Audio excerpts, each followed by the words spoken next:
সবাইকে প্রণাম, ভালোবাসা। তোমরা ভালো থাকো, আনন্দে থাকো, শান্তিতে থাকো। ঈশ্বরের কাছে এটাই আমার প্রার্থনা।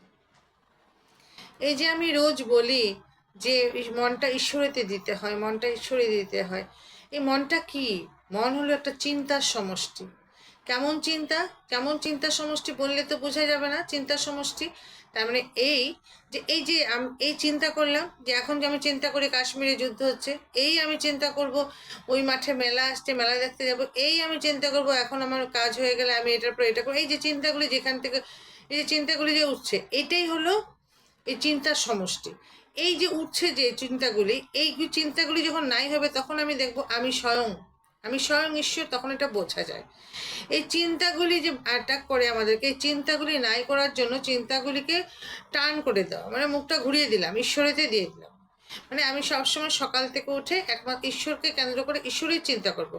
আজ ঈশ্বরকে এই ফুল দিয়ে পূজা করব, এই গানটা ভাল লাগে, গানটা শুনলাম, আজকে এইটা, এই ভোগটা দিব, এই নতুন ফলটা উঠেছে এইটা দিব। এই যে সারাক্ষণ যে ঈশ্বরকে নিয়ে যেত, আজকে একটু ঠাকুরের বই পড়বো, একটু সৎসঙ্গ করব, আজকে একটু যেই গুরু দীক্ষিত ওই মন্দিরে যাব। এই যে মনটাকে ঈশ্বরের দিকে যখন আমরা দিয়ে দিব, তখন এই যে এইটাকেই বলে, এই চিন্তাগুলিকে যখন আমি ঈশ্বরের দিকে দিয়ে দিব, তখন এটা বলে মনটা ঈশ্বরেতে দাও। এই চিন্তার সমষ্টিকেই মন বলে।